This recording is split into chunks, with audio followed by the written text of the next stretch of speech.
الرحمن الرحيم. إن الحمد لله نحمده ونستعينه ونستغفره ونعوذ بالله من شرور أنفسنا ومن سيئات أعمالنا. من يهده الله فلا مضل له ومن يضلله فلا هادي له. ونشهد أن لا إله إلا الله وحده لا شريك له ونشهد أن محمدا عبده ورسوله. يا أيها الذين آمنوا اتقوا الله حق تقاته ولا تموتن إلا وأنتم مسلمون. يا أيها الناس اتقوا ربكم الذي خلقكم من نفس واحدة وخلق منها زوجها وبث منهما رجالا كثيرا ونساء واتقوا الله الذي تساءلون به والأرحام إن الله كان عليكم رقيبا. يا أيها الذين آمنوا اتقوا الله وقولوا قولا سديدا يصلح لكم أعمالكم ويغفر لكم ذنوبكم ومن يطع الله ورسوله فقد فاز فوزا عظيما. فإن أصدق الحديث كتاب الله وخير الهدي هدي محمد صلى الله عليه وسلم وشر الأمور محدثاتها فإن كل محدثة بدعة وكل بدعة ضلالة وكل ضلالة في النار. أما بعد، فقد قال الله تبارك وتعالى في القرآن الكريم بعد أعوذ بالله من الشيطان الرجيم: قل هل يستوي الذين يعلمون والذين لا يعلمون.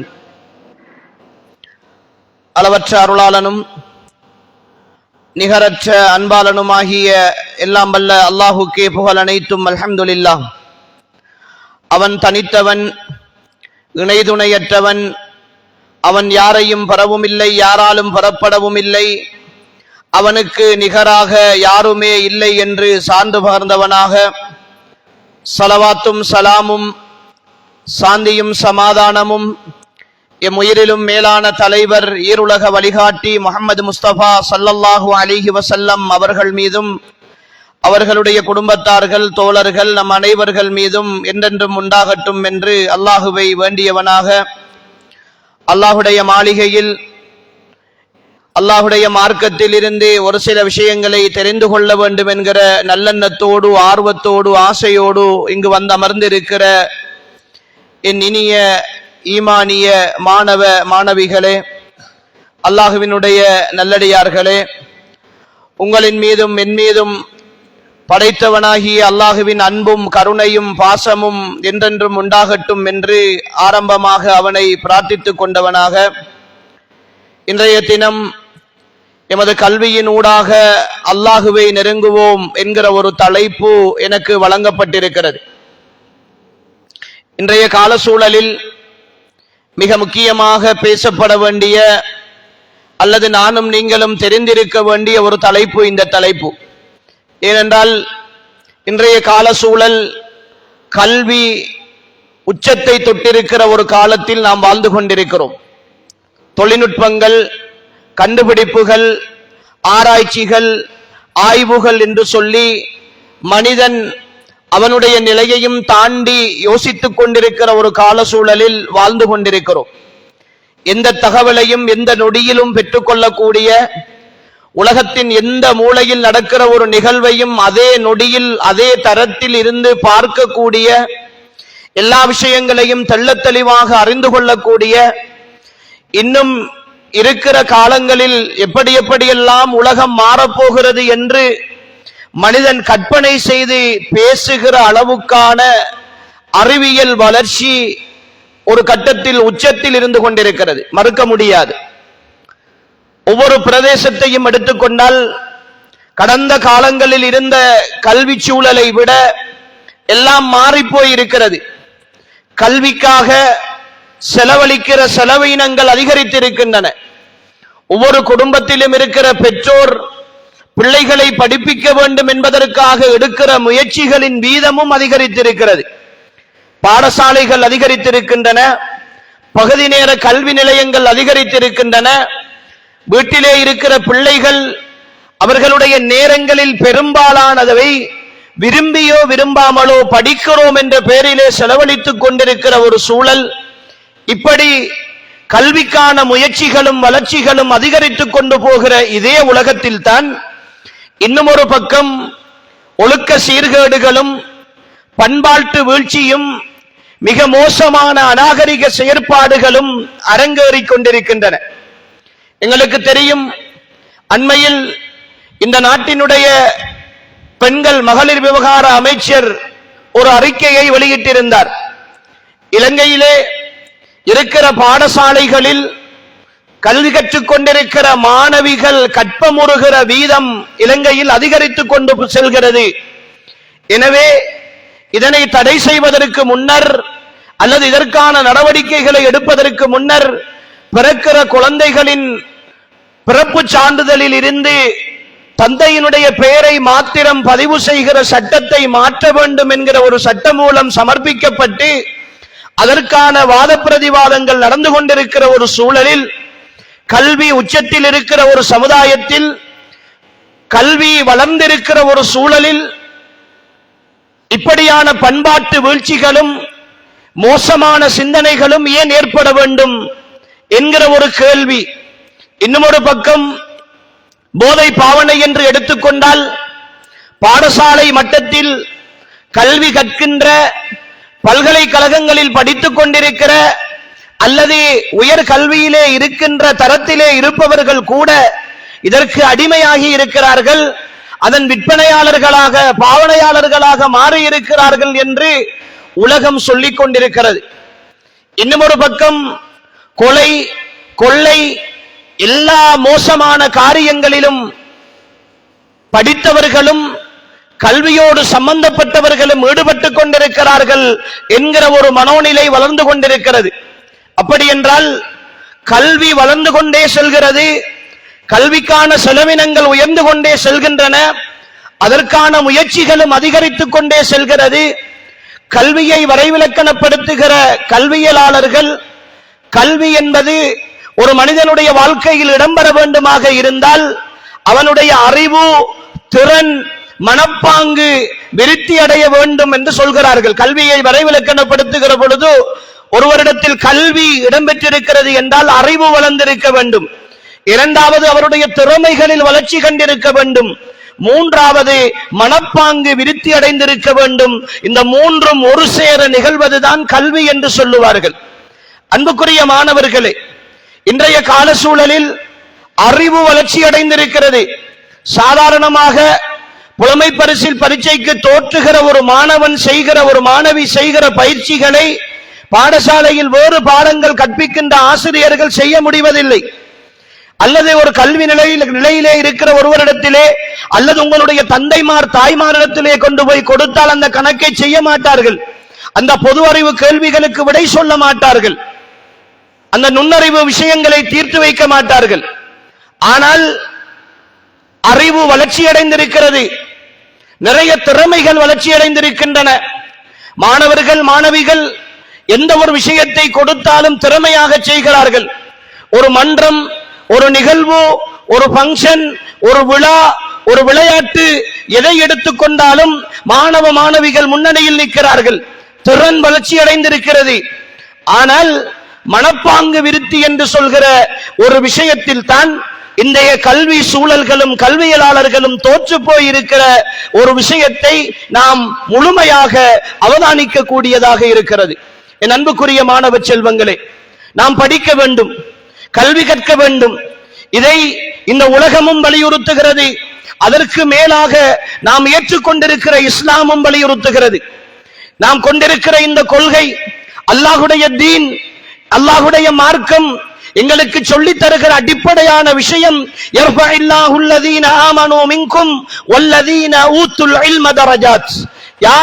அல்லாஹுவை ஈமான் கொண்டிருக்கிறார்களோ அவர்களுக்கும் அறிவோடு இருப்பவர்களுக்கும் அல்லாஹு தஆலா கண்ணியத்தை உயர்த்துவான் என்று அல்லாஹ் சொல்லுகிறார். இந்த உலகத்தில் உயர வேண்டுமாக இருந்தால், கண்ணியமாக வாழ வேண்டுமாக இருந்தால் படிக்க வேண்டும், அறிவை தேட வேண்டும், கல்வி கற்க வேண்டும். அதிலே இரண்டாம் கருத்துக்கு யாருக்கும் இடம் கிடையாது. அதை படிப்பவர்கள் படித்துக் கொண்டே இருக்க வேண்டும். எந்த துறையை நோக்கி நான் செல்ல முடியுமோ, எந்த உச்சத்தை நோக்கி நான் பயணிக்க முடியுமோ அந்த உச்சத்தை நோக்கி நான் பயணித்துக் கொண்டே இருக்க வேண்டும். நான் வைத்தியராக இருக்கலாம், பொறியியலாளராக இருக்கலாம், அல்லது வேறு எந்த துறையில் நான் இருந்தாலும் சரி, என்னால் முடியுமான என் ஆசைக்கு ஏற்ப என் விருப்பத்திற்கு ஏற்ற துறையை நான் தெரிவு செய்து பயணித்துக் கொண்டே இருக்க வேண்டும். அதிலே நான் சடைவடைந்து விடக்கூடாது. ஆனால் என்னுடைய ஒவ்வொரு கல்வியினுடைய படித்தரமும் என் வாழ்க்கையில் என்ன மாற்றத்தை ஏற்படுத்துகிறது என்பதை நான் கொஞ்சம் அவதானிக்க வேண்டும். இந்த கல்வியை தூண்டிய இஸ்லாம் ஆரம்ப காலத்தில் ஒரு சமுதாயத்தின் மத்தியில் தோன்றியது. அந்த சமுதாயத்தை வரலாறு ஜாஹிலிய சமுதாயம் என்று சொல்கிறது, அறியாமை சமுதாயம் என்று சொல்கிறது.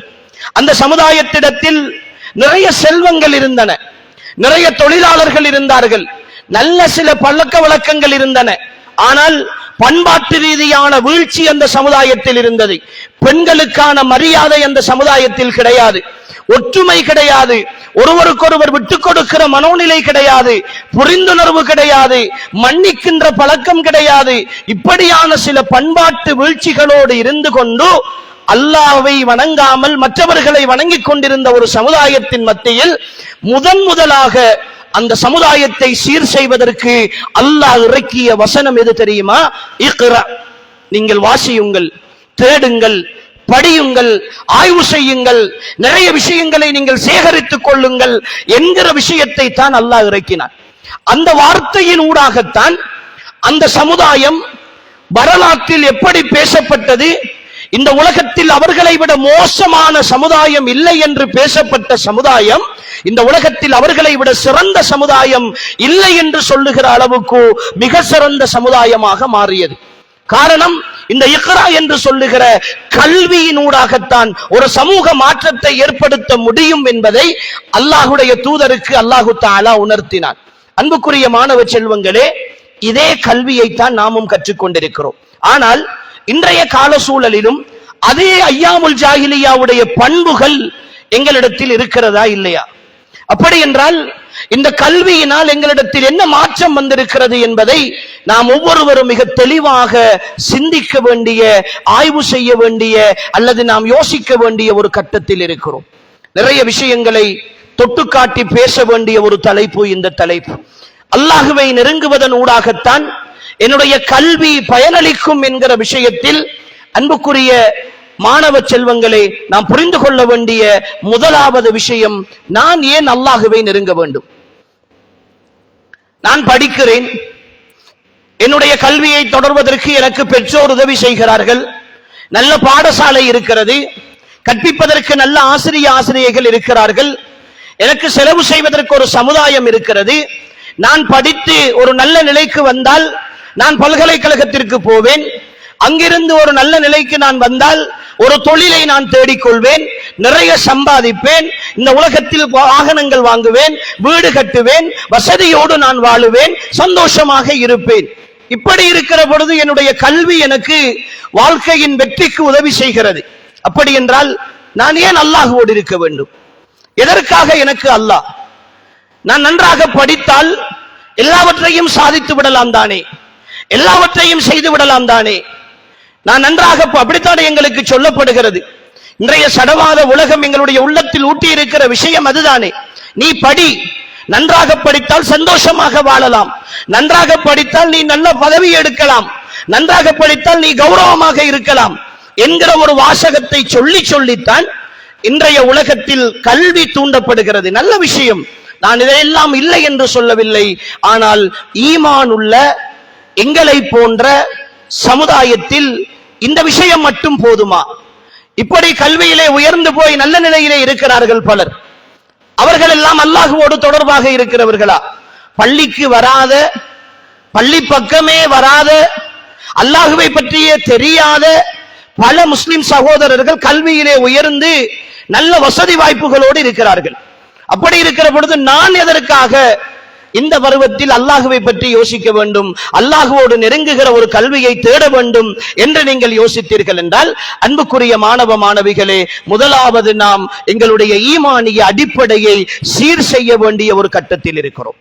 இந்த உலகத்தில் நான் எந்த நிலைக்கு போனாலும், எந்த இடத்திற்கு போனாலும் எனக்கு துணையாக இருப்பது அல்லாஹுடைய அருள் தான். அல்லாஹ் இல்லை என்றால், அல்லாஹுடைய அன்பு என்னுடைய வாழ்க்கையில் இல்லை என்றால், அல்லாஹ் என்கிற ஒருத்தனுடைய உதவி எனக்கு இல்லை என்றால், இந்த உலகத்தில் யார் சேர்ந்தாலும், எதைத்தான் நான் படித்தாலும், இந்த உலகத்தினுடைய கண்ணியத்தையும் உயர்வையும் நான் அடைந்து கொள்ள முடியாது. இந்த உலகத்தினுடைய ஒட்டுமொத்த நாட்டம் அல்லாஹுடைய ஏற்பாட்டின் படிதான் நடந்து கொண்டிருக்கிறது. அல்லாஹ் எதை நாடுகிறானோ அது இந்த உலகத்தில் நடக்கும். அல்லாஹ் எதை நாடவில்லையோ அது இந்த உலகத்தில் நடக்க மாட்டாது. எனக்கு ஒரு கஷ்டம் வருகிற பொழுது நான் என்ன சொல்கிறேன்? அல்லாஹ் தான் இதை தீர்த்து வைக்க வேண்டும் என்று சொல்கிறேன். ஒரு சந்தோஷம் வருகிற பொழுது அதை நான் சொல்கிறேனா? எனக்கு ஒரு மகிழ்ச்சி ஏற்படுகிற பொழுது நான் சொல்கிறேனா? என்னுடைய மனோநிலை அல்லாஹுவை ஒரு சிரமத்தில் தேடுகிறேன். பரீட்சையிலே ஒரு மார்க்ஸ் குறை எடுத்து விட்டால் எனக்கு அல்லாஹ் அமைத்தது அவ்வளவுதான் என்று சொல்கிறேன். நான் ஒரு 90க்கு மேல் புள்ளி எடுத்து விட்டால் என்ன நினைக்கிறேன்? நான் படித்து கஷ்டப்பட்டு படித்ததற்கு நான் எடுத்தது என்று நினைக்கிறேன். ஒரு போட்டியிலே நான் தோற்றுவிட்டால் அல்லாஹுடைய ஏற்பாடு தோற்றுவிட்டேன் என்று நினைக்கிறேன். அதே போட்டியில் நான் ஜெயித்து விட்டால், வென்று விட்டால், என்னுடைய திறமையால் நான் வென்றதாக நினைக்கிறேன். இந்த இரண்டுக்கு மத்தியிலான வித்தியாசம்தான் நாங்கள் அல்லாஹுவை நெருங்க வேண்டும் என்பதை புரிந்து கொள்கிற அடிப்படை. நாம் தெளிவாக புரிந்து கொள்ள வேண்டும்.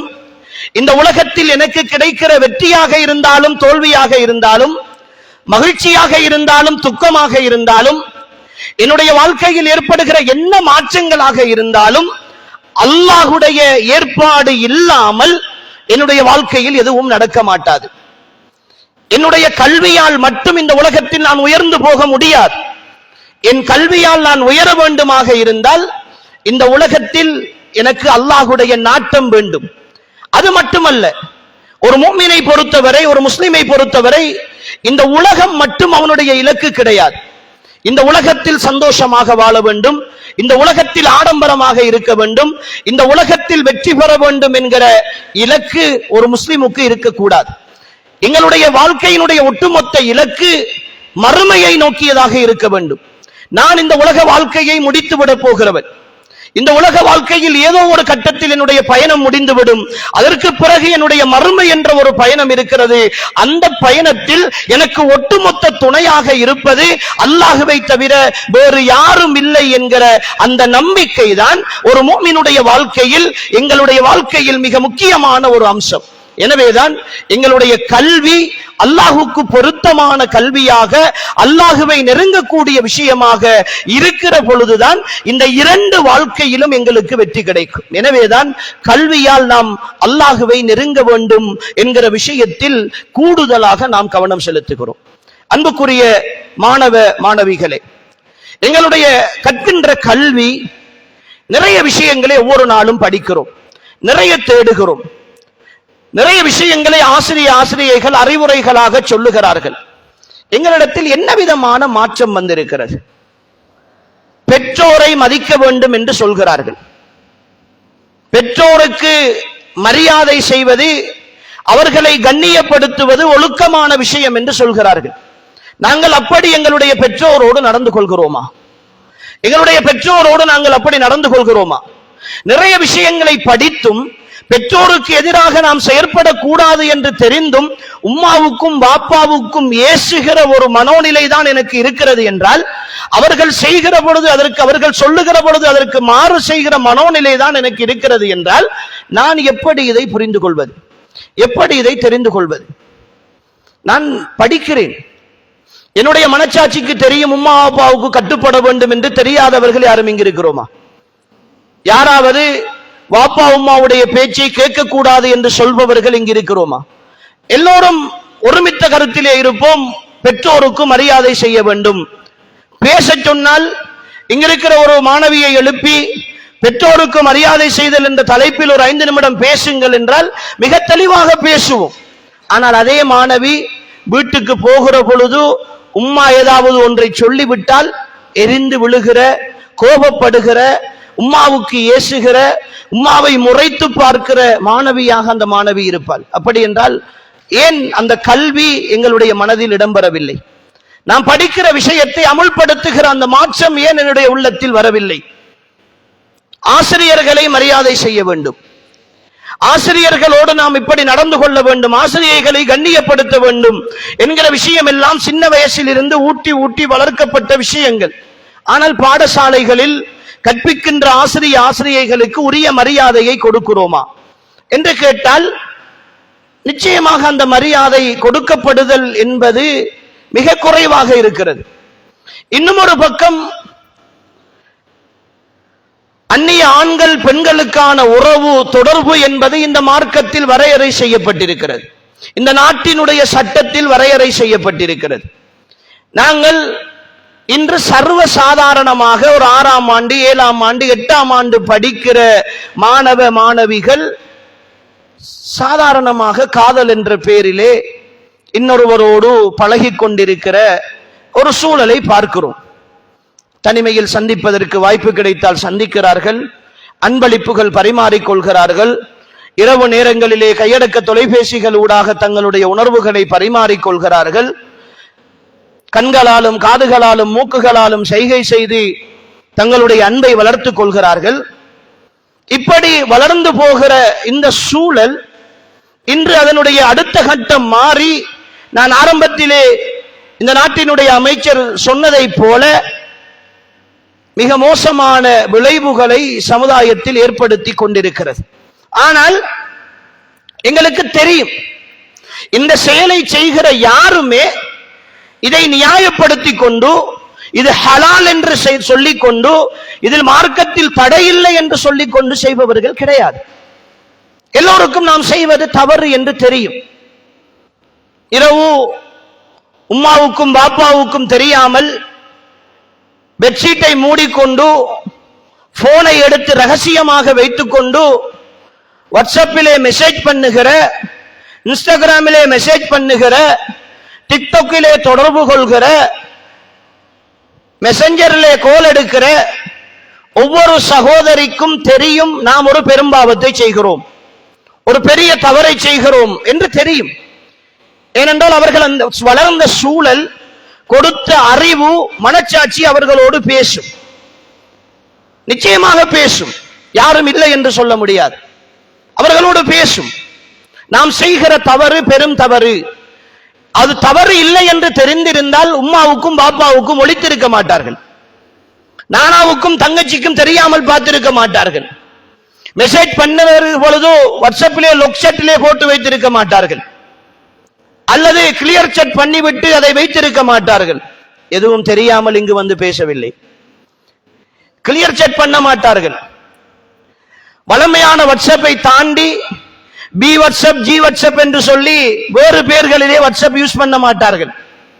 தவறு என்று தெரிகிறது அவர்களுடைய மனச்சாட்சிக்கு, அது பிழை என்று தெரிகிறது, தெரிந்து கொண்டுதான் இந்த தவறை செய்கிறோம். அப்படி என்றால் இந்த அறிவு எதை சாதித்திருக்கிறது என்னில்? இன்னொரு பக்கம் என் நல்ல விஷயங்களையாவது இந்த அறிவு தூண்டி இருக்கிறதா என்றால் அதையும் காணவில்லை. நேரத்திற்கு தொழுவதில் சோம்பேறித்தனம். இங்கிருக்கிற பெரிய பிள்ளைகள் இருக்கிறீர்கள், 9ஆம் ஆண்டு 10ஆம் ஆண்டு 11ஆம் ஆண்டு 12ஆம் ஆண்டு படிக்கிற பிள்ளைகள் இருப்பீர்கள், வயதுக்கு வந்தவர்கள் இருப்பீர்கள். மனதிலே கை வைத்து சொல்லுங்கள், நீங்கள் தொழக்கூடிய காலங்களில் ஆண் பிள்ளைகள் ஒவ்வொரு நாளும் 5 நேர தொழுகைகளையும் சரியாக தொழுகிறோமா? சரியாக தொழுகிறோம் என்றாலும் அந்த உணர்வோடு தொழுகிறோமா? தொழுவது கடமை என்று குர்ஆன் மதரசாவிலே சொல்லி தந்திருக்கிறார்கள். அறிவு இருக்கிறது, எப்படி தொழ வேண்டும் என்ற தெளிவும் இருக்கிறது. ஆனால் உரிய நேரத்திற்கு தொழுகிற உணர்வு இல்லை. நல்ல காரியங்களில் எதை நாம் செய்கிறோம்? துஆக்கள், தூங்குகிற பொழுது ஓதுகிற துஆ, சாப்பிடுகிற பொழுது ஓதுகிற துஆ, ஏனைய மலசலங்களிக்கின்ற தேவைகளின் பொழுது ஓதுகிற துஆ என்று நாம் பாடமாக்கி வைத்திருக்கிறோம். அறிவு இருக்கிறது. இந்த அறிவை வைத்து நாம் எதையாவது செய்திருக்கிறோமா? ஒவ்வொரு நாளும் செயற்படுகிறோமா? இப்படி அன்புக்குரிய மாணவிகளே, மாணவர்களே, நீங்கள் கேள்வியை கேட்டு வந்தால் எங்களிடத்தில் ஒரு விஷயம் தெளிவாகும். நாம் அறிவை வைத்து எந்த ஒரு முன்னேற்றத்தையும் காணவில்லை. பண்பாட்டு ரீதியாக அறிவை வைத்து எந்த ஒரு முன்னேற்றத்தையும் நாம் காணவில்லை. எங்களுடைய தவறுகளை எங்களுடைய அறிவு தடுக்கவில்லை. வீதியிலே நான் 2-3 பேர் சேர்ந்து சைக்கிளிலே கையை பிடித்துக் கொண்டு ஒன்றாக வீதியை மறைத்துக் கொண்டு நான் போகிறேன். பின்னால் வருகிற வாகனங்களுக்கு இடம் கொடுப்பதற்கு எனக்கு மனதில்லை. வீதியினுடைய ஹக்கு என்ன என்று எனக்கு தெரியாது, அல்லது தெரிந்திருந்தும் நான் என்னுடைய செயற்பாடுகளால் அப்படி செய்கிறேன். இன்னும் ஒரு பக்கம் நீங்கள் வளர்ந்து வாலிபராகனால் இன்றிருக்கிற இந்த ஊரை பற்றி எனக்கு தெரியாது.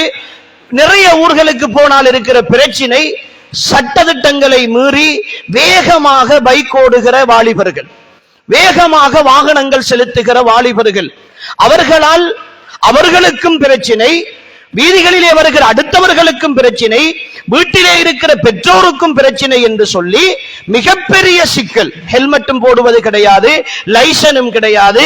ஒரு சைக்கிளிலே 3 பேர் 4 பேர் ஒன்றாக சேர்ந்து கொண்டு இருக்கிற வேகத்தை எல்லாம் கூட்டி எங்காவது கொண்டு போய் அடித்து மண்டை உடைந்து மரணித்து போகிற எத்தனையோ ஜனாசாக்களை நாங்கள் கடந்து வந்திருக்கிறோம்.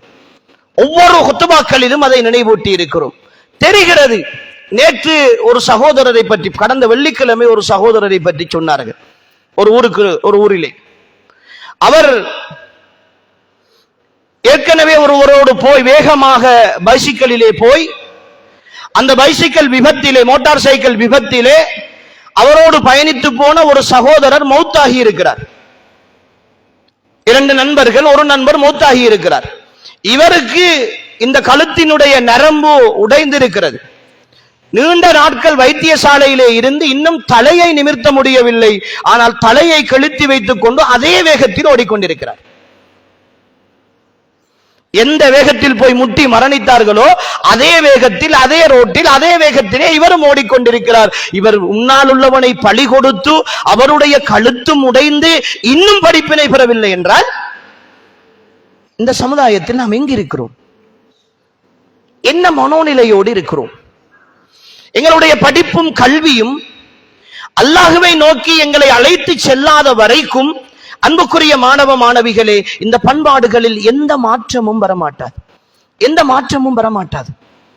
இதற்காகத்தான் நாங்கள் சொல்கிறோம், இந்த கல்வி என்பது எங்களை அல்லாஹ்வை நோக்கி அழைத்து செல்ல வேண்டும். நான் இந்த உலக வாழ்க்கையில் அல்லாஹ்வை பயந்து வாழுகிற ஒருத்தன், அல்லாஹுக்காக வாழுகிற ஒருத்தர். அன்புக்குரிய சகோதர சகோதரிகளே, தெளிவாக புரிந்து கொள்ளுங்கள். இந்த உலக வாழ்க்கையில் அல்லாஹுவை தொலைத்துவிட்டு, அல்லாஹுடைய தூதரை தொலைத்துவிட்டு, அவர்களுடைய மார்க்க விழுமியங்களை தொலைத்துவிட்டு, அவர்கள் கற்றுத்தந்த பண்பாடுகளை தொலைத்துவிட்டு நீங்கள் உலகின் எந்த உயரத்திற்கு தான் கல்வியால் சென்று முடித்தாலும் இந்த உலகத்தில் நீங்கள் சந்தோஷத்தை காண முடியாது, இந்த உலகத்தில் நீங்கள் நிம்மதியை அடைய முடியாது, வெற்றியை காண முடியாது. தோற்றுக்கொண்டே இருப்பீர்கள், ஏதோ ஒன்றில் கவலையோடு இருப்பீர்கள், இழந்து கொண்டே இருப்பீர்கள். நான் உதாரணத்திற்கு எல்லா மாணவர் நிகழ்ச்சிகளுக்கும் போகிற பொழுது கேட்கிற ஒரு கேள்வி, தப்பாக எடுத்துக்கொள்ள கூடாது. உங்களுடைய தோழர்கள், தோழிகள், நண்பர்கள் காதலிப்பார்கள், லவ் பண்ணுவார்கள், பார்த்திருப்பீர்கள். சிலருக்கு உதவியாக கூட இருப்பீர்கள். தூதுவெல்லாம் கொண்டு போய் அவர்களுக்கு தகவல் கொண்டு போகிற ஜிப்ரீல் வேலையெல்லாம் பார்க்கிறவர்கள் இருப்பார்கள், வகி கொண்டு போகிற வேலையெல்லாம். இடையில் ஒரு 3-4 நாட்கள் சந்தோஷமாக இருப்பார்கள். அங்கால போனால் அவர் ஒரு மூலையில குந்தி சுவர்ல முட்டிட்டு இருப்பார், இவ ஒரு மூலையில குந்தி கைக்குட்டையை நலைத்துக் கொண்டிருப்பார், கத்தி கொண்டிருப்பார். கொஞ்ச நாள் போனால் ஸ்டேட்டஸ் எல்லாம் சோக கவிதைகள் நிரம்பி வழியும். யாரெல்லாம் சோக கவிதைகள் எழுதியிருக்கிறார்களோ அவ்வளவு பேர் கவிதையும் ஸ்டேட்டஸ்ல வரும். எங்கெங்கெல்லாம் சோக பாட்டு வந்திருக்கிறோ அதுலயும் மிக சோகமான கட்டங்கள் எதிர்க்கிறதோ அதை எடிட் பண்ணி ஸ்டேட்டஸ்ல வரும்.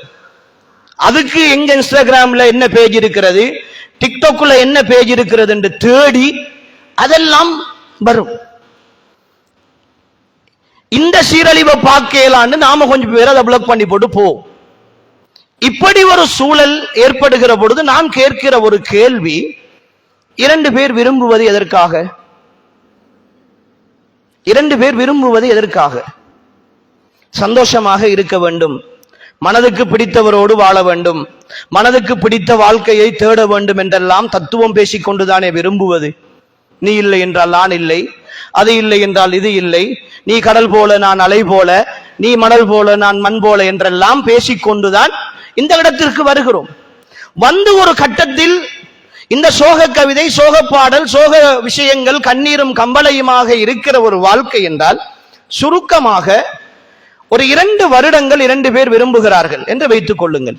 இந்த 2 வருடங்களில் உங்களுடைய மனச்சாட்சிக்கு விரோதம் இல்லாமல் சொல்லுங்கள், அவர்கள் சந்தோஷமாக இருந்த காலம் அதிகமாக இருக்குமா, கவலையோடு இருந்த காலம் அதிகமாக இருக்குமா, மூளையில் குந்திக் கொண்டு அழுத காலம் அதிகமாக இருக்குமா, அல்லது சந்தோஷமாக இருந்த காலம் அதிகமாக இருக்குமா என்று கேட்டால் எல்லோரும் தெளிவாக சொல்லுவோம், கத்தின காலம்தான் கூட. அப்ப எதுக்கு இந்த காதல்? 2 வருஷம் உன்னை சந்தோஷமாக வச்சிக்க முடியல என்றால், உன்னுடைய இன்பத்தை உனக்கு தர முடியவில்லை என்றால், சுருக்கம் அதுதான். நமது பயணம் அல்லாஹுக்கும் அல்லாஹுடைய தூதருக்கும் மாற்றமாக இருக்கிறது என்றால், அதில் நீங்கள் சந்தோஷத்தை எதிர்பார்த்தல் என்பது சாத்தியமே அல்ல. அது கிடைக்க மாட்டாது. அது உங்களுக்கு வெற்றியை தர மாட்டாது. இதே போலதான் உங்களுடைய கல்வியின் எல்லா சூழல்களும். நீங்கள் ஒரு பரீட்சைக்கு தயாராகிறீர்கள், தொழுகைக்கான நேரம் உங்களை தாண்டி போகிறது, படித்துக் கொண்டிருக்கிறீர்கள், நீங்கள் படித்து படித்து உங்களுடைய தொழுகை நேரம் தவறி போகிறது, அந்த பரீட்சையை எதிர்கொள்ள நீங்கள் போகிறீர்கள், பரீட்சையில் வெற்றி கிடைக்கும், ஆனால் மனதுக்கு சந்தோஷம் கிடைக்க மாட்டாது. அந்த பரீட்சையின் வெற்றி தான் உங்களுடைய வாழ்க்கையின் மிக பெரும் ஏதோ ஒரு கட்டத்தின் தோல்வியாக இருக்கும். ஏனென்றால் அல்லாஹுடைய மார்க்கத்தை புறக்கணித்து விட்டு, அல்லாஹுவை புறக்கணித்து விட்டு, இந்த உலகத்தில் நீங்கள் தேடுகிற எந்த சந்தோஷங்களும் எந்த நிம்மதியும் உள்ளத்திற்கு ஆறுதலை தரமாட்டாது. அலா பிதிக்ரில்லாஹி தத்மஇன்னுல் குலூப். அல்லாஹுவை நினைவுபடுத்துகிற விஷயங்கள் மட்டும்தான் உள்ளங்களுக்கு ஆறுதலை தரும் என்று அல்லாஹ் சொல்லுகிறான். அது சஞ்சலமாகவே இருக்கும். நீங்கள் செய்கிற ஒவ்வொரு பாவத்தையும் பாருங்கள். மனதுக்கு கஷ்டமாக இருக்கிற பொழுது பாட்டு கேட்போம். சிலருக்கு சினிமா பாடல்கள், ஹெட்செட்டை அடித்துக்கொண்டு பாட்டு கேட்டால் தான் மனதிலே சந்தோஷம் வரும், திருப்தி வரும். ஏதோ ஒரு கவலை, ஏதோ ஒரு சங்கடம் ஏற்படுகிற பொழுது அப்படி ஏற்படும் என்று நாங்கள் நினைக்கிறோம். ஆனால் உண்மையில் சினிமா பாடல்கள், அந்த இசைகள் உங்களுடைய மனதில் நிம்மதியை தருமா என்று கேட்டால் நிச்சயமாக தரமாட்டார். ஏனென்றால் ஒரு 100 பாட்டு கேட்டதற்கு பிறகும் திரும்பியும் புதுசா என்ன பாட்டு வந்திருக்கின்ற டவுன்லோட் பண்ணத்தான் போகுமே தவிர, அல்லது தேடி பார்ப்பதற்கு போவோமே தவிர, யூடியூப்ல நாம தேடி பார்ப்பதற்கு போவோமே தவிர, புதுசாக என்ன செய்ய முடியாது. ரைட், இவ்வளவுத்தையும் கேட்டுட்டோம், இனி மனசு ஆறுதல் அடைஞ்சிட்டு இதுக்கு பிறகு நாம் பாட்டு கேட்கிறல்ல முடிவுக்கு வந்த யாரும் இருக்கிறோமா? அந்த தீர்மானத்துக்கு வந்தவர்கள் யாரும் இருக்கிறோமா? இருக்க மாட்டோம். எல்லா பாவங்களும் அப்படித்தான், எல்லா தவறுகளும் அப்படித்தான், நாம் விடுகிற ஒவ்வொரு நன்மையினுடைய விஷயங்களும் அப்படித்தான். எனவே அன்புக்குரிய மாணவ மாணவிகளே, எங்களுடைய கல்வி எங்களை அல்லாஹுவை நோக்கி திருப்ப வேண்டும், அல்லாஹுவை நோக்கி பயப்பட செய்ய வேண்டும். எங்களிடத்தில் இருக்கிற எங்களுடைய வாலிபர்கள், இங்கிருக்கிற சகோதரர்கள் இருக்க மாட்டீர்கள், ஒரு கட்டம் தாண்டியதற்கு பிறகு போதை பாவனையில் கூடுதலாக இன்பம் காட்டுகிற சகோதரர்கள் இருக்கிறார்கள். அந்த போதை 2 விதமாக இருக்கிறது. ஒன்று மதிமயக்குகிற பொருட்களின் மீதான போதை, இன்னும் ஒன்று மனதை மயக்குகிற ஆண்கள் பெண்களின் மீதான போதை. இந்த 2ம் இன்றைக்கு பெரும் சவால். இந்த 2ம் இன்றைக்கு பெரும் சவால். குறிப்பாக மாணவர்கள் அல்லாஹுவை நோக்கி திரும்ப வேண்டும் என்று பேசுகிற இந்த தலைப்புக்கு பின்னால் நிச்சயமாக இந்த 2 விஷயங்களும் இல்லாமல் இருக்க மாட்டாது. அதிலும் குறிப்பாக பாடசாலைகளில் வருகிற இந்த இளவயது உறவுகள் சார்ந்த விஷயங்களில் நாம் கூடுதல் மிக பொடுபோக்காக இருக்கிறோம். ஏனென்றால் சினிமாக்கள், நாடகங்கள், வருகிற சீரியல்கள், பாடல்கள் எல்லாம் இதை எங்களுக்கு தெளிவாக மிக மலிவான ஒரு பொருளாக காட்டி இருக்கின்றன. ஒரு காலத்தில் 90களில் 80களில் இருந்த காதல் எல்லாம் கடிதத்தை கொடுத்து அனுப்பிவிட்டு பல நாட்கள் காத்திருந்து மீண்டும் ஒரு கடிதம் வருகிற பொழுது அதில் வருகிற அன்பும் பண்பும் பாசமும் நிறைந்த என்ற வாசகங்களை வாசிப்பதற்காக காத்திருந்த காலம் போய் இன்று மிக இலகுவாக தொடர்பு கொள்கிற தொடர்பு சாதனங்களும் அதனுடைய விளைவுகளும் சமுதாயத்தில் மிக பெரும் தாக்கத்தை செலுத்தி இருக்கிற சூழலில் வாழ்ந்து கொண்டிருக்கிறோம். அன்புக்குரிய மாணவ மாணவிகளே, ஒரு அடிப்படையை தெளிவாக புரிந்து கொள்ளுங்கள். நாம் இந்த உலகத்தில் பாவங்கள் செய்ய செய்ய செய்ய, தவறுகள் செய்ய செய்ய செய்ய, நாம் தெரிந்து கொண்டே, தெரியாது செய்தல் என்பது வேறு விஷயம்.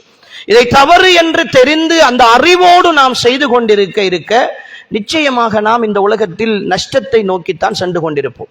ஒரு காலமும் நாம் நிம்மதியை அடைய மாட்டோம், ஒரு காலமும் வெற்றி பெற மாட்டோம். இது அல்லாஹ்வுடைய பூமி. இந்த பூமிக்கு சொந்தக்காரன் அல்லாஹ். இந்த பூமியில் நடக்கிற எல்லா நிகழ்வுகளுக்கும் பொறுப்பானவன் அல்லாஹ். அவன் நாடுகிற நாட்டம், அவன் செய்கிற சட்டம், அவன் எடுக்கிற தீர்ப்பு இந்த பூமியில் எங்களுடைய வாழ்க்கையில் நடந்து கொண்டே இருக்கும்.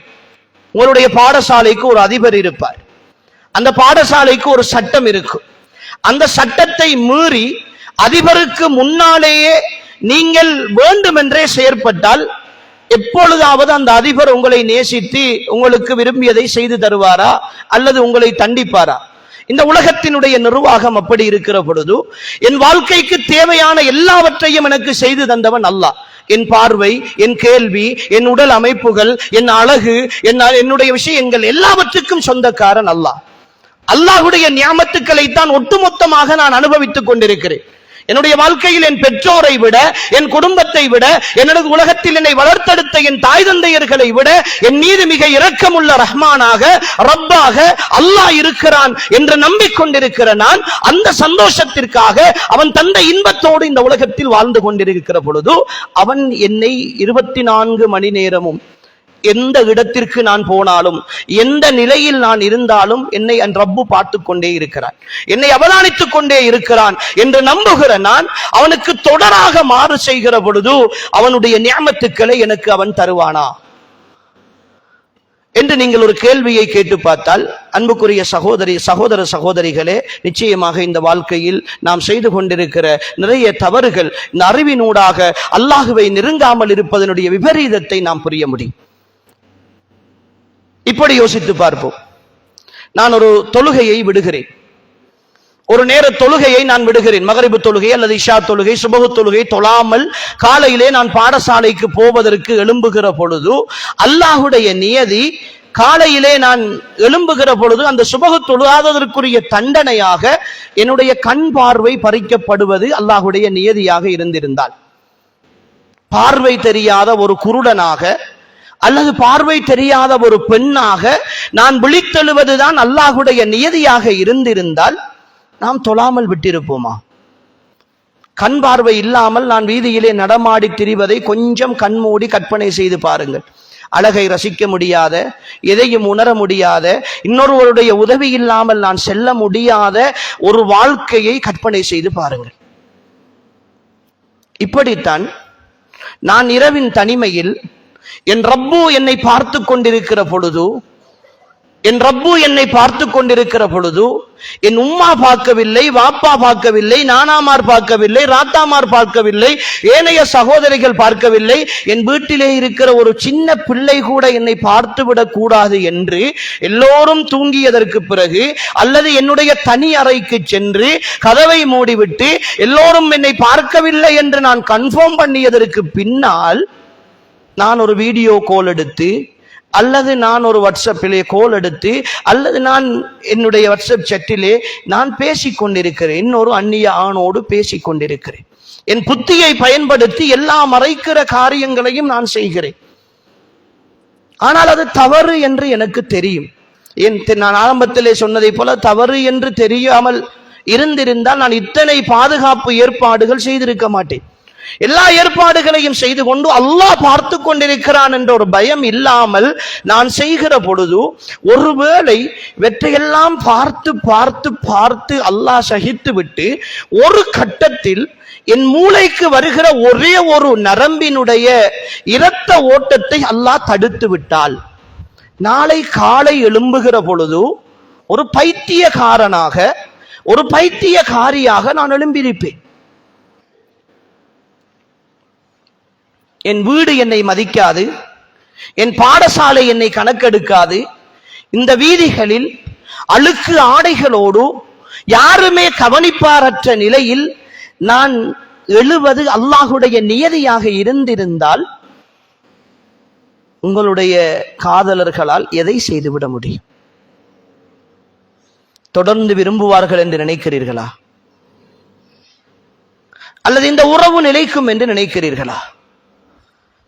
என் அருமை மாணவ செல்வங்களே, அல்லாஹுடைய அன்பால் அவனுடைய ரஹ்மத்தால் நாம் நீண்ட தூரம் பயணித்து வந்து கொண்டே இருக்கிறோம். நாம் புரிந்து கொள்ளவில்லை. இன்னும் சில நேரம் உங்களுடைய வயது அப்படி இருக்கலாம். நான் சொல்லுகிற இந்த விஷயங்களை கூட உள்வாங்கிக் கொள்வது உங்களுக்கு நகைச்சுவையாகவோ அல்லது பெருமானமற்றதாகவோ சில நேரங்களில் இருக்கலாம். ஆனால் உணர்ந்து பாருங்கள். நீங்கள் ஒவ்வொரு தவறும் செய்கிற பொழுது உணர்ந்து பாருங்கள். வீதியிலே போகிற பைத்தியக்காரர்களை கொஞ்சம் பாருங்கள். அவர்களோடு சமூகம் நடந்து கொள்கிற முறையை கொஞ்சம் பாருங்கள். அல்லாஹ் எனக்கு புத்தியை தந்திருக்கிறான். அந்த புத்தியை நான் பாவத்திற்கு பயன்படுத்துகிறேன். அல்லாஹ் விரும்பாத ஒரு காரியத்திற்கு பயன்படுத்துகிறேன். அல்லாஹும் ஒரு ரோஷக்காரன். அல்லாஹ் வெறுமனே ஒரு ஏமாளி அல்ல. அல்லாஹ் எதற்கும் சக்தி மிக்கவன் அல்ல.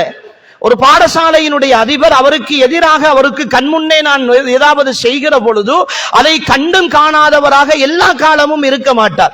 ஏதோ ஒரு கட்டத்தில் எனக்கு தண்டனை தருவதற்கு பார்ப்பார். அப்படி அல்லாஹ் என்னுடைய விஷயத்தில் முடிவெடுத்து விட்டால், அன்புக்குரிய சகோதர சகோதரிகளே, நாம் யாரிடத்தில் போய் தப்ப போகிறோம்? நாம் படிக்கிற இந்த கல்வியால் என்ன பிரயோசனம் கிடைக்க போகிறது? உங்களுடைய கண் பார்வை இரண்டும் இல்லாமல் நீங்கள் இந்த உலகத்தின் உயர் கல்வி நிலையை அடைந்திருக்கிறீர்கள் என்று வைத்துக் கொள்வோம். உலகம் உங்களை பாராட்டும். பார்வை இல்லாமல் படித்திருக்கிறார் என்று உலகம் சொல்லும். உங்களால் எதை அனுபவிக்க முடியும்? ஒரு பார்வை உள்ளவனோடு ஒப்பிடுகிற பொழுது உங்களால் எதை அனுபவித்து விட முடியும்? என்ன ரசனையை பெற்றுவிட முடியும்? அந்த கல்வியின் சந்தோஷத்தை உள்ளத்தால் எப்படி உணர்ந்து கொள்ள முடியும்? எனவேதான் நாம் இருக்கிற இந்த சூழல் மிக ஆபத்தான ஒரு சூழல். எங்களுடைய கல்வி நிலைகள் எல்லாம் நிறைய எங்களை சடவாத சிந்தனைகளை நோக்கி அழைத்துக் கொண்டிருக்கின்றன. நீ படித்தால் முன்னேறலாம். எதுவரைக்கும் முன்னேறலாம்? மௌத்து வரைக்கும். மௌத்துக்கு பின்னால், என் மரணத்திற்கு பின்னால் இருக்கிற வாழ்க்கையை நம்பிய நான் அந்த உலகத்தில் அல்லாஹ்வை சந்திக்க போகிறேன் என்ற உணர்வோடு இருக்கிற நான், இந்த உலக வாழ்க்கையில் எல்லாம் எனக்கு அல்லாஹ் தந்திருக்கிறான் என்ற நம்பிக்கையோடு இருக்கிற நான், அந்த சிந்தனையோடு இருக்கிற நான், அந்த கனவோடு இருக்கிற நான், அந்த ஆசையோடு இருக்கிற நான், எப்படி என்னுடைய அடுத்த கட்ட நகர்வை நான் செய்ய முடியும் என்பதை கொஞ்சம் அழகாக ஆழமாக யோசிக்க வேண்டும். எங்களுடைய கல்வி எங்களில் ஆன்மீக ரீதியான ஒரு தெளிவான மாற்றத்தை தர வேண்டும். இந்த உலகத்தின் அற்ப சந்தோஷங்களுக்காக, சின்ன சின்ன ரசனைகளுக்காக, சின்ன சின்ன ஆசைகளுக்காக நாம் இந்த உலகத்தில் அடுத்தவர்களை இழந்துவிடக்கூடாது. இன்றைய கல்வி முறை போட்டியோடு சேர்த்து பொறாமையையும் உருவாக்கி இருக்கிறது. அடுத்தவர்களுக்கு விட்டுக் கொடுக்க முடியாத ஒரு வகையான குறுங்குளவாத சிந்தனைகள். தன்னுடைய கேங் ஒரு 4 பேர் 5 பேர் சேர்ந்து கொண்டால் எல்லாம் அவர்களுக்குள் தான். அவர்களோடு சேர்ந்துதான் எல்லாவற்றையும் செய்வார்கள். அவர்களுக்கு பிரச்சனை என்றால் அவர்களுக்குள் பார்த்துக் கொள்வார்கள். அடுத்தவர்களுடைய பிரச்சனைகளை பற்றி கவனிக்க மாட்டார்கள். அடுத்தவர்களுக்கு உதவி செய்ய போக மாட்டார்கள். ஒருவருக்கு யாராவது முரண்பட்டு விட்டால் தேவையில்லாதவர்கள் எல்லாம் போய் சண்டை பிடிப்பார்கள். எல்லோரும் போய் முரண்படுவார்கள். கேட்டால் என்னுடைய கேங்கிலே உள்ள, என்னுடைய குழுவிலே உள்ள ஒருத்தனோடு முரண்பட்டு விட்டான், ஒருத்தியோடு சண்டை பிடித்து விட்டால் எல்லோரும் போகிறார்கள். இது ஜாஹிலிய கால பண்பு இல்லையா? ஜாஹிலிய சமுதாயத்தை பற்றி வரலாற்றில் என்ன படிக்கிறோம்? அவர்களுடைய கோத்திரத்திற்காக, அவர்களுடைய குலத்திற்காக, அவர்களுடைய குடும்பத்திற்காக ஒட்டுமொத்தமாக எல்லோரோடும் யுத்தம் செய்தார்கள் என்று படிக்கிறோமே. அதைத்தானே இன்றைய பாடசாலைகளிலும் பார்க்கிறோம். இன்றைய பாடசாலை கல்வி முறைகளில் அதை பார்க்கிறோமே. இந்த சிந்தனையை எப்படி நாங்கள் கல்விக்குள் இருந்து வெளியேற்ற போகிறோம்? இது ஒரு மனப்பாங்கு விருத்திக்கான செயற்பாடா? தான் கொண்டு வருகிற உணவை அடுத்தவர்களோடு பகிர்ந்துண்வதற்கு கூட இன்று கூச்சப்படுகிற அல்லது கொடுப்பதற்கு முடியாமல் தவிர்ந்து கொள்ளுகிற பிள்ளைகள், அல்லாஹ் அருள் பாலித்தவர்களை தவிர நிறைய நல்ல மாணவ மாணவிகள் இருக்கிறோம். அன்புக்குரியவர்களே, இன்றைய கல்வி நிலைகள் இப்படியான ஒரு மாற்றத்தை நோக்கி எங்களை வழிநடாத்தி கொண்டிருக்கின்றன என்கிற விஷயத்தை நாம் மிக தெளிவாக புரிந்து கொள்ள வேண்டும். நாம் அல்லாஹ்வை நோக்கி நகர்கிற இந்த பயணத்தில் மிக நீண்ட தூரம் எங்களுடைய கல்வி எங்களை வழிநடாத்த வேண்டிய தேவை இருக்கிறது. அந்த கல்விதான் எங்களை வாழ்க்கையில் உயர்த்தும் என்கிற அந்த சிந்தனையை நாம் இந்த உலகத்தில் பெற்றுக்கொள்கிற பொழுதுதான் இந்த உலகத்தினுடைய சந்தோஷத்தையும் மறுமையினுடைய சந்தோஷத்தையும் நாம் அடைந்து கொள்ள முடியும் என்பதை நாம் ஒவ்வொருவரும் உணர்ந்து கொள்ள வேண்டும். எனவேதான் நாம் இந்த கல்வியினூடாக அல்லாஹ்வை பற்றிய சிந்தனையை கொஞ்சம் வளர்த்துக் கொள்ள வேண்டும். அல்லாஹ்வை பற்றிய சிந்தனையை அடிக்கடி யோசிக்க வேண்டும். என் கல்வி என்னை ஒழுக்கத்தின்பால் இட்டு செல்லுகின்ற கல்வியாக இருக்க வேண்டும் என்பதை நான் சிந்திக்க வேண்டும். என்னோடு கூட படிக்கிற ஒரு பிள்ளையை என் சகோதரியாக பார்க்கிற மனோநிலை உருவாக வேண்டும். என்னோடு படிக்கிற ஒருத்தனை என் சகோதரனாக பார்க்கிற ஒரு நிலை உருவாக வேண்டும். அவள் ஒரு தனிமையில் ஒரு இடத்தில் நிற்கிறாள் என்றால், ஏதோ ஒரு வீதியால் போகிறாள் என்றால், அடுத்தவர்கள் தொந்தரவு செய்யாமல் பாதுகாப்பாக என் சகோதரி வீடு போய் சேருகிற வரைக்கும் ஒரு காவலனாக, ஒரு காவல் அரணாக நான் நிற்க வேண்டும் என்கிற மனோநிலையை தாண்டி பள்ளிக்கு போய் வருகிற, பகுதி நேர வகுப்புக்கு போய் வருகிற ஒரு பிள்ளையை கேலி செய்கிற கேவலமான மனோநிலை எனக்கு ஏற்படுமாக இருந்தால் இந்த கல்வி நிலை மிக பெரும் வீழ்ச்சியில் இருக்கிறது. நாம் அல்லாஹ்வை நோக்கி நகர வேண்டி இருக்கிறது என்பதை ஒவ்வொருவரும் தெளிவாக புரிந்து கொள்ள வேண்டும். பாடசாலைக்கு வருகிற நான், பகுதி நேர வகுப்புக்கு வருகிற நான், ஏதோ ஒரு சந்தையில் நின்று கொண்டு, ஏதோ ஒரு மூலையில் நின்று கொண்டு யாரோ ஒருத்தன் வருவான், ஏதோ ஒன்றை தருவான் என்று நான் காத்து கொண்டிருக்கிற மனோநிலை எனக்கு பெண்ணாக இருந்து கொண்டு இருக்குமாக இருந்தால், அன்புக்குரிய மாணவிகளே புரிந்து கொள்ளுங்கள், ஒழுக்கம் என்பது உள்ளத்தில் இருந்து உருவாக வேண்டும். ஒழுக்கம் என்பது உள்ளத்தில் இருந்து உருவாக வேண்டும். என் முகத்தையும் என் இரு கைகளையும் தவிர சில நேரம் என் முகத்தை கூட அந்நிய ஆண்கள் இருக்கிற சபையில் நான் காட்டக்கூடாது என்கிற ஒழுக்கம், என் பார்வைகளை தாழ்த்தி கொண்டு நான் செல்ல வேண்டும் என்கிற ஒழுக்கம், நான் யாரோடும் குலைந்து குலைந்து பேசக்கூடாது என்கிற ஒழுக்கம் என் உள்ளத்தில் அது தானாக உருவாக வேண்டும். யாரும் உருவாக்க முடியாது. நான் அறிந்திருக்கிற ஒரு சில கருப்பு ஆடைகள் என் ஒழுக்கத்தின் அடையாளம் அல்ல, என் ஒழுக்கத்தின் வெளிப்பாடு அல்ல. புரிந்து கொள்ள வேண்டும் மாணவிகள், மிக தெளிவாக இருக்க வேண்டும். உங்களுக்கு யாரும் இதை சொல்லித் தரக்கூடாது. உங்களுடைய மனச்சாட்சி உங்களுக்கு சொல்ல வேண்டும். நான் இந்த உலகத்தில் பெருமதியான ஒரு சொத்து.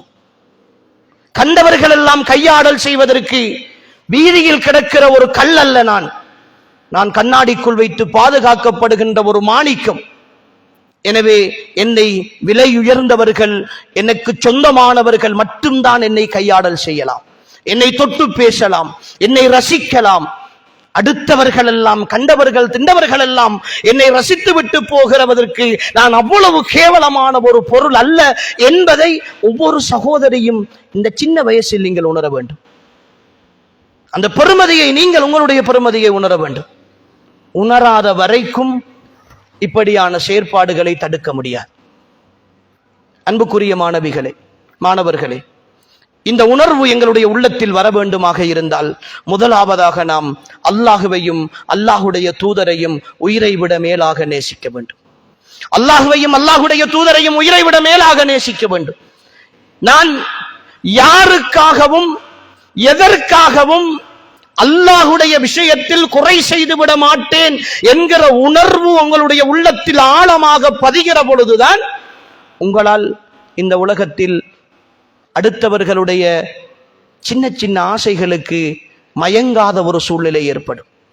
இன்றைய காதல் செய்திருக்கிற மிக மோசமான ஒரு தாக்கம் அதுதான்.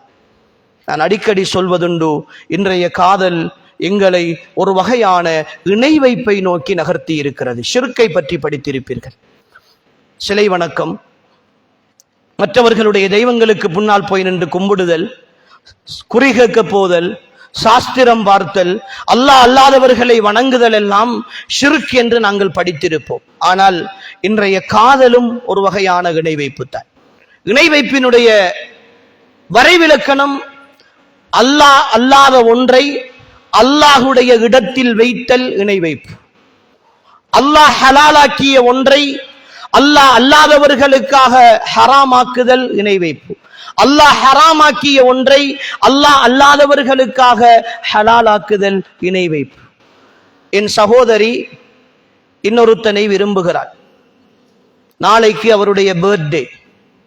இரவு 12 மணி வரைக்கும் காத்திருக்கிறாள் தூங்காமல். முதல் விஷ் வாழ்த்து நான் அனுப்பிவிட வேண்டும். 11:59 வசனமெல்லாம் கிரியேட் பண்ணி, வாழ்த்துக்கள் எல்லாம் கிரியேட் பண்ணி, சில நேரம் அதை இமேஜாக செக் பண்ணி, சில நேரம் அதை ஒரு கிஃப்டாக பெக் பண்ணி காத்திருக்கிறாள். 12 மணி முதல் வாழ்த்து போகிறது. சந்தோஷம், திருப்தி, அனுப்பிவிட்டேன்.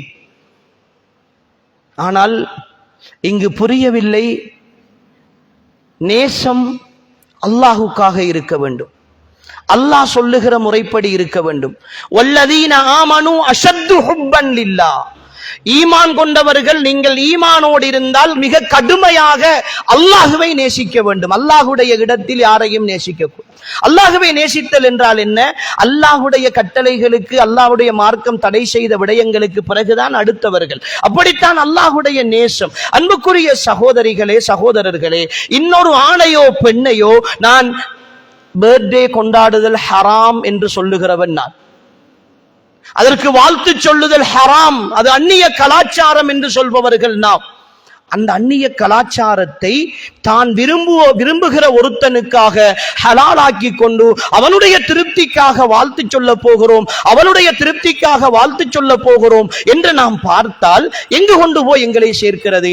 அல்லாஹுவை விரும்ப வேண்டிய அளவுக்கு, அதைவிட கடுமையான அளவுக்கு அல்லாஹ் அல்லாதவர்களை நேசிக்கிற ஒரு உறவாக இந்த உறவை மாற்றி வைத்திருக்கிறோம். எனவே எங்களிடத்தில் இருக்கிற அறிவு எங்களை அல்லாஹுவை நோக்கி நகர்த்தாத ஒரு சூழலில் தான் அன்புக்குரிய மாணவ மாணவிகளே நாம் பயணித்துக் கொண்டிருக்கிறோம் என்பதை நாம் தெளிவாக புரிந்து கொள்ள வேண்டும்.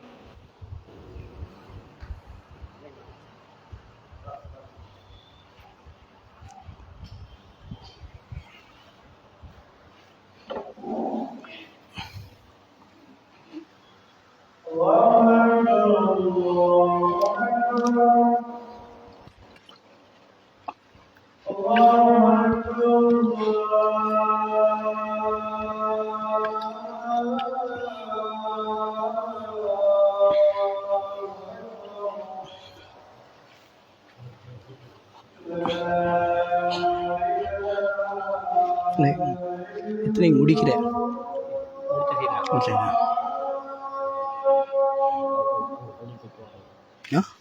ரைட்.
அன்புக்குரியவர்களே,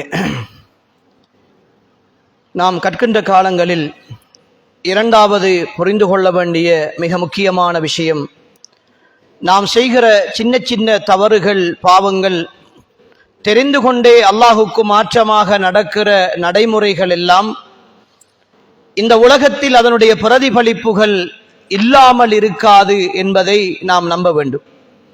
நாம் தௌபா செய்து அல்லாஹ்விடத்தில் மீண்டாலே தவிர, அல்லாஹ்விடத்தில் பாவ மன்னிப்பு தேடினாலே தவிர, நாம் செய்யக்கூடிய ஒவ்வொரு தவறுகளுக்குமான, ஒவ்வொரு பாவங்களுக்குமான பிரதிபலிப்பை அல்லாஹு தஆலா ஏதோ ஒரு வடிவத்தில் எங்களுக்கு காட்டுவார். சில நேரம் நன்றாக நாம் படிப்போம், நிறைய முயற்சி செய்வோம், பரீட்சையை எதிர்கொள்கிற பொழுது வருகிற புள்ளிகளை பார்த்தால் குறைவாக இருக்கும். ஆம், நிறைய படித்தோமே, நிறைய முயற்சி செய்தோமே, ஏன் இப்படி வந்தது என்று யோசிக்கிற பொழுது புரிந்து கொள்ள வேண்டும், நாம் எங்கோ அல்லாஹுக்கு எதிராக செய்த ஒரு தவறினுடைய பிரதிபலிப்பு எங்களுக்கு வாழ்க்கையில் வந்து சேருகிறது. சில பிள்ளைகள் இருப்பார்கள், ஆரம்பத்திலே இருந்து நல்ல ரிசல்ட்ஸோடு வருவார்கள், நல்ல பருவர்களை பெறுவார்கள். இடையிலே ஒரு 9ஆம் ஆண்டு 10ஆம் ஆண்டு படிக்கிற பொழுது ஷைத்தான் குறுக்கிடுவான், யாரோ ஒருத்தரை கொண்டு போய் ஜாயின் ஆக்குவான். நேர காலம் எல்லாம் அதிலே போகும். பாடசாலை எல்லாம் எதிர்பார்த்திருப்பார்கள், இந்த பிள்ளை ஓயலிலே 9 எடுப்பாள் அல்லது 8 எடுப்பாள், 7 எடுப்பாள் என்று அவரை எதிர்பார்த்திருப்பார்கள். ஆனால் அவளை பார்த்தால் பாடசாலையில் 1A 2Aயோடு தப்பி போகிற ரிசல்ட்ஸிலே தப்பி பிழைத்து வந்திருப்பார். ஏனென்று பார்த்தால் இரவு காலங்களில் அவள் செய்த தவறுகள், பாவங்கள், அல்லாஹு தஆலா இங்கு அவளை பழி வாங்கி இருப்பார். இப்படி நாம் செய்கிற எல்லா தவறுகளுடைய விஷயங்களிலும், எல்லா பாவங்களுடைய காரியங்களிலும் ஏதோ ஒன்றில் அல்லாஹுடைய தண்டனையை நாம் இந்த உலகத்தில் அனுபவிக்க வேண்டி வரும் என்பதை நாம் புரிந்து கொள்ள வேண்டும். மூன்றாவதாக, இந்த உலகத்தில் நாம் செய்கிற எல்லா செயற்பாடுகளுக்குமான பிரதிபலன் எங்களுக்கு மறுமையில் காத்திருக்கிறது என்பதை நாம் நம்ப வேண்டும். நான்காவதாக, இந்த உலகத்தில் எதை செய்தாலும் அல்லாஹுடைய திருப்திக்காக வேண்டியே செய்ய வேண்டும் என்கிற உணர்வை நாம் பெற்றுக்கொள்ள வேண்டும். அடுத்தவர்களுடைய திருப்தியை, அன்புக்குரிய மாணவ மாணவிகளே, தெளிவாக புரிந்து கொள்ளுங்கள். இந்த உலகத்தில் படைக்கப்பட்டவர்கள் யாரையும் நீங்கள் முழுமையாக திருப்திப்படுத்த முடியாது. எப்படிப்பட்டவர்களாக இருந்தாலும் சரி, உங்களுடைய உம்மா வாப்பாவை கூட உங்களால் முழுமையாக திருப்திப்படுத்த முடியாது. என்ன செய்தாலும் ஒரு குறை சொல்லுவார்கள், என்ன செய்தாலும் ஒரு விமர்சனத்தை சொல்லுவார்கள். இப்படி இருக்கிற பொழுது அல்லாஹுவை திருப்திப்படுத்துகிற, அல்லாஹுடைய விஷயத்தில் அல்லாஹுடைய திருப்தியை பெறுகிற முயற்சியை பெறக்கூடிய பிள்ளைகளாக நாம் மாற வேண்டும். எனவேதான் எங்களுடைய கல்வி முறை நிறைய மாற்றங்களை கொண்டு வந்து கொண்டிருக்கிறது. நிறைய விஷயங்களில் முன்னேற வேண்டும் என்கிற சிந்தனையோடு பிள்ளைகளை பயிற்றுவிக்கிற திட்டங்களை அரசாங்கங்களும் மேற்கொண்டு கொண்டிருக்கின்றன. கல்வியினுடைய புதிய மாற்றங்கள் இப்பொழுது அறிமுகப்படுத்தப்பட போகிறது. என்ன மாற்றங்கள் வந்தாலும் ஒரு முஃமினை பொறுத்தவரை அல்லாஹுவை நோக்கி நகர்த்துகிற கல்வியாக, அல்லாஹுடைய சிந்தனையோடு கற்கின்ற கல்வியாக, என்னை படைத்த ரப்பு என்னோடு இருக்கிறான் என்ற உணர்வோடு வாழுகிற கல்வியாக இருக்கிற பொழுதுதான் இந்த உலகத்திலும் நாம் வெற்றி பெற முடியும், மறுமையிலும் வெற்றி பெற முடியும். எனவே எங்களுடைய வாழ்க்கையை நாம் என்ன செய்து கொண்டிருக்கிறோம், நாம் படிக்கிற விஷயங்களில் நிறையவற்றை தெரிந்து கொண்டு, தவறு என்று தெரிந்து கொண்டு மீண்டும் மீண்டும் செய்து கொண்டிருக்கிறோமே, ஒவ்வொரு விஷயத்திற்கும் அல்லாஹ் என் மீது குற்றம் பிடிக்க ஆரம்பித்தால், என்னை தண்டிக்க ஆரம்பித்தால், என்னுடைய விஷயங்களில் அவன் என்னை குறை சொல்ல ஆரம்பித்தால் நான் என்னென்ன பிரச்சனைகளை எதிர்கொள்ள போகிறேன் என்பதை ஒவ்வொரு சகோதரனும் சகோதரியும் தெளிவாக யோசித்து, என் மாணவ செல்வங்களே, அல்லாஹுக்காக உணர்வு பூர்வமாக யோசித்து ஒரு மாற்றத்தை கொண்டு வாருங்கள். நாம் நிரந்தரமாக வாழப்போபவர்கள் அல்ல, நிரந்தரமாக இந்த உலகத்தின் சந்தோஷத்தில் மூழ்கப் போபவர்கள் அல்ல. என்றோ ஒரு நாள் முடிந்து போகிற இந்த உலகத்தினுடைய பயணத்தில் அல்லாஹுவை திருப்திப்படுத்தி, அல்லாஹுவின் தூதருக்கு கட்டுப்பட்டு, பெற்றோருடைய திருப்தியோடு, எங்களுக்கு படித்து தருகிற ஆசிரியர்களுடைய திருப்தியோடு, எல்லோருடைய பிரார்த்தனைகளோடும் ஒரு சிறந்த சமுதாயமாக, ஒரு நல்ல பிள்ளைகளாக நாம் மிளிர வேண்டும். இன்ஷா அல்லாஹ் எதிர்காலத்தின் சாதனையாளர்கள் நீங்கள், இந்த சமுதாயத்தை தூக்கி நிறுத்த நிறுத்த வேண்டிய தலைவர்கள் தலைவிகள் நீங்கள். எனவே உங்களுடைய வாழ்க்கை சிறப்பாக இருக்க வேண்டும் என்பதற்காக, வெற்றிகரமாக இருக்க வேண்டும் என்பதற்காக, நல்லதொரு சமுதாயத்தை நீங்கள் உருவாக்கி தர வேண்டும் என்பதற்கான ஒரு முயற்சியாகத்தான் இந்த ஏற்பாடு உங்களுக்கு செய்யப்பட்டு ஒரு சில விஷயங்கள் சொல்லப்பட்டிருக்கின்றன. எனவே இவற்றை தெளிவாக புரிந்து கொஞ்சம் ஆழமாக யோசித்து நாம் இன்னும் படிக்க வேண்டிய விஷயங்கள் நிறையவே இருக்கின்றன என்பதை புரிந்து கொண்டு இந்த உலகத்திலும் மறு உலகத்திலும் அல்லாஹுடைய அன்பை பெறக்கூடிய நல்ல மக்களாக வாழ்ந்து மரணிப்பதற்கு அல்லாஹு தஆலா நம் அனைவருக்கும் நசீபாக்குவானாக. ஹாதா மா இந்தி வல் இல்மு இந்தல்லாஹ் வ ஆகிரு தஅவானா அனில் ஹம்துலில்லாஹி ரப்பில் ஆலமீன். வஸ்ஸலாமு அலைக்கும் வ ரஹ்மத்துல்லாஹி வ பரகாத்துஹு.